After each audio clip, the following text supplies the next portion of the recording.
Hi everyone, my name is Jody and I want to welcome you to my YouTube channel. I decided I wanted to make some videos on what it was like to live in Israel. I've been here for almost 10 years from Toronto, Canada. But more importantly, what makes you decide to make that move? Why would you pick up your family and move to a place where there could be war at any moment? What are the thoughts behind what makes you move? Did you grow up in a religious home where moving to Israel was a goal for your family? When you got married, when you had children, did you want to have the children in Israel? Or did you feel that maybe it was a home for Jews and that you needed to be somewhere that were a lot of Jewish people? Did you want to move because you were running from something where you were? Not running from the law, but running, to get to something that was different, that you felt that maybe it was a different lifestyle. Or running to something that would make you happier, you thought would make you happier. Isn't that what we always look at? Something where the grass is always greener on the other side. Well, is that true? Is it always greener on the other side? Sometimes yes, sometimes no, depending on the person. You can move as a family, and yet at the end of the day, feel that one person is happier than the other person that moved here. When we decided to move, it wasn't something that we had thought about for a long time. I was working in my own business at the time. I had a booth at a flea market, and I was selling jewelry and things that I had made, like fascinators, things, fancy hats. And I was enjoying it, but one day I had a customer come in and they bought a lot of stuff, and I kind of said to them, okay, well, thank you, hope to see you again. And he said to me, no, we're moving to Israel, so, we're taking a bunch of stuff with us to give out as presents. Oh, really? What would make you move to Israel? He goes, well, I'm Israeli, and my wife, when we were on the visit there last time, really loved it. So she said she really wanted to move. So we're just selling our house, and then we're going to go. I go, just like that? Just pick up and go? He said, yeah. He said, there's an organization that helps you to move, the Jewish Agency and something else, something. So when they left, I turned to my husband at the time and I said to him, so what do you think? Would you ever want to live in Israel? I think you had mentioned that you wanted to live in Israel a long time ago. And he's like, yeah, maybe, I'm not sure, I don't know. Why don't you find out a little bit more about it? So I went, okay, I will. I went home, got on the computer, put in Jewish Agency and Nef. What does it bring up? NefeshBinifish. This is the organization that helps Americans or North Americans make Aliyah, and also people from England. So I looked it up and I realized that one of the first things that I had to do was, well, for my own curiosity, I wanted to find out, what is it like to live in Israel? How is the day different? What goes on?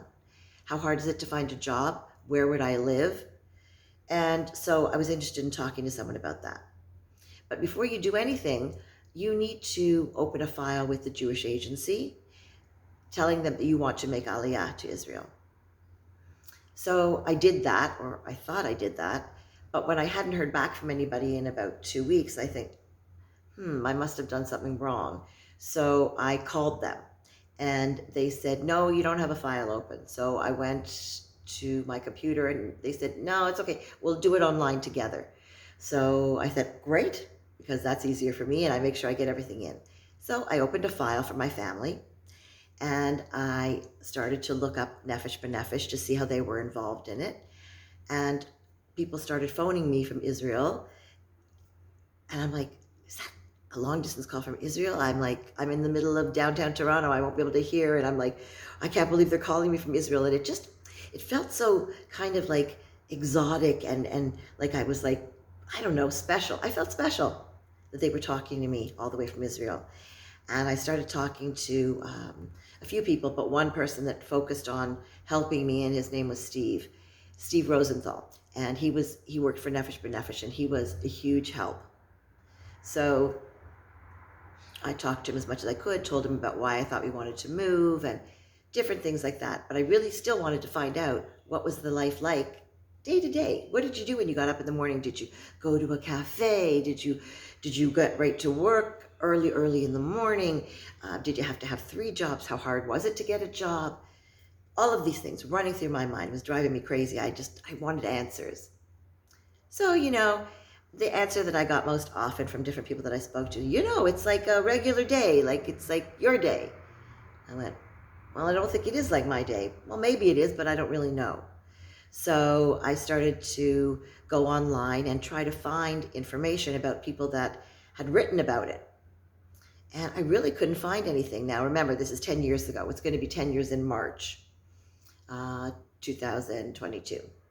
So we moved 2012. And at that time, nobody was really writing about it, or they were writing about what's it like to move to Israel, and it was kind of like the video of the day that they moved. But nobody had like a regular blog going on telling people what it was like and what was happening, things like that. So I decided that I would start to write a blog. And I started my blog, Yes, I'm Really Moving to Israel. And I named it that simply because every time I told somebody I was moving to Israel, they're like, what? You're moving where? Why? And I'd say, yes, I'm really moving to Israel. So that kind of became the answer that I ended up giving to so many people. So I started writing about it. And I started writing about it, what it was like doing all the paperwork. And it's a little bit scary that you're really going to just pick up and move. And we had animals. Now I have a lot of animals now because there's a lot of feral cats here. So I've adopted so many cats and a dog. But I really didn't know what to do with our animals, and they were going to have to go through all kinds of needles and procedures and things, and it was just like so overwhelming. And in the end, it was more expensive to get the animals here, of course, than to get us here, because really when you're making Aliyah through NefeshBinifish and the Jewish Agency, which is the only way to go, you come for free. You have a plane ticket for free. So they are trying to encourage people, at that time especially, to move to the north of Israel. I wanted to maybe move to Haifa. Now, the truth is I'd only been to Israel once, and that was back in 86, 87, something like that. And I came to visit my brother in Tel Aviv, where he was going to university, just for 1 semester, and then he ended up coming home after that. He loved it here. But I thought, that's great for him, and never really thought about it again. And so when I thought about moving here, where will we live, right? Haifa wasn't part of the North program at that time, so it wasn't on the list of things that I could choose from. So I started asking around, and then I looked at Akko and different places, and eventually we ended up with Nahariya. And every time I mentioned Nahariya to people, they would say, oh, it's like a beach town. It's so pretty. It's so nice. And it's a small city. And I thought, a small city really feels right to me. After coming from Toronto, where there's just so many people and everything seems to be so far, whereas in Nahariya, everything is so close. 10 minutes here, 10 minutes there, on my bike, walking, whatever. Nothing is really that far from each other. So I finally decided on Nahariya. One of the things that really intrigued me about it was that when I looked on the websites of pictures of Nahariya and the beach was close to everything. That was first. And I really wanted to live near a beach. It was like so important to me. But also all the pictures kind of made it look like Greece. It was all very white and blue and lots of flowers all year round. And this appealed to me so much. So even though I'd never been here, I decided that that was an option for us. And then we all decided, yes, this is where we wanted to go. So I continued on with the paperwork, and a lot of people can do their paperwork very quickly. But for me, actually for us, we didn't have a lot of the documentation that they needed right away. Things like long form birth certificates. When you're in Toronto, you get the short ones when you're at the hospital. You don't get the long ones. So you have to send away for that. So it takes time and a little bit of money. So I got myself very organized, and I'm not such an organized person, but for this, I was organized. I got a binder. I made a list of the things that I needed to do, and I started to check them off. So each month I got us a different document that was done. I wrote to different people. We had to get a rabbi that would say that he knew us and that we were Jewish. And we had to prove to the rabbi that we were indeed Jewish, that our parents were Jewish and things. Of course, for my son, proving that I was Jewish was proving that he was Jewish. And so it took about 10, 11 months before we got everything together. And in the end, what was holding us up? The dogs. Because it was so expensive, just to send off vials of blood to to Israel for them to check the blood and make sure that everything was okay was like $400. And then it got lost on the way, so it was no longer in ice, and it was a whole big balagan, my favorite word, balagan, a big mess. It's a big, lots of chaos. So we finally found a vet who was amazing, and guess what? He was Israeli, so he knew the system. He knew what had to be done. He phoned the ministry here, and he was able to talk it through so that everything was cleared up and everything was taken care of. Then I had a little help from somebody special, and they were able to give us a little bit of money to help us to finish up with the dogs. And like I said, that was really the big thing holding us here, was that extra money. We wanted to come with some money, and that's hard because unless you have a lot of money or you're selling your house, you may not have a lot of money at that time. But we managed. One of the things that was really special was, once we got involved with NefeshBinifish, was that they have a lot of meetings in the larger cities. So they have people from NefeshBinifish come and talk to the people that want to make Aliyah. NefeshBinifish is the most amazing organization, and I was lucky enough to actually work for them for a little while and realized that it was a really important job, and I helped other people to make Aliyah, and that was really special. So no, not paid by them or anything like that, no sponsorships from them or anything, just an amazing organization that really makes things so much easier. I know not everybody's going to agree with me because not everybody had an easy time, but for us, it really helped. And I could call them, at any time that I had a question, whatever. You are basically talking to one person until you get on the plane. And when you get off the plane, you will be dealing with somebody else. But at that time, 10 years ago, you still dealt with the same person. That was Steve. So I kept in touch with Steve, and he kept asking me what papers are done and things like that, and guiding me through what I needed. They gave you like a list of things to bring, all kinds of things. Like, they really helped me to be organized. We did not choose to take furniture with us.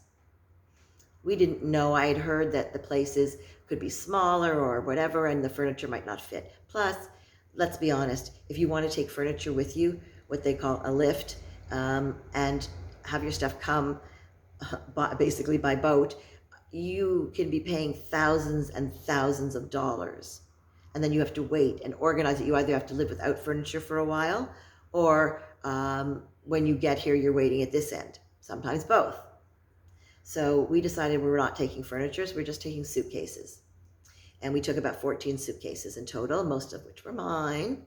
But anyhow, when we got to our first place, our little apartment, and it was little, it was about 60 to 70 square meters. I don't know, it was small, but I'm telling you, it didn't matter to me. Apparently, I'd been told by my husband that he was not that happy with the apartment. But for me, I don't know, it was amazing to me that I was in Israel, and that, I'm telling you, the first thing I would do every morning when I got up, walk into the kitchen and start to open up all the blinds. And then I'd go into the living room, or what they call the salon, and open up all the blinds in there.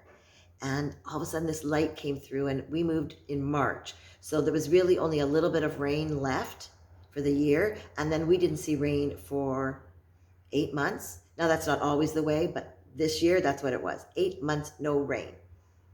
Sunny every day, not a cloud in the sky. And again, since then, it's not always been like that, but mostly it's sunny. And I used to get up every day going, oh my God, it's sunny again.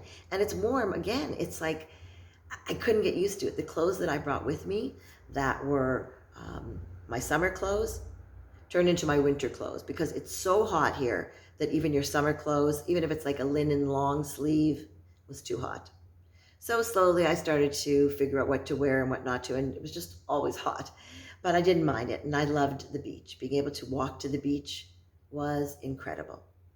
And then I started to meet people in the Anglo community, so English speakers that have moved here.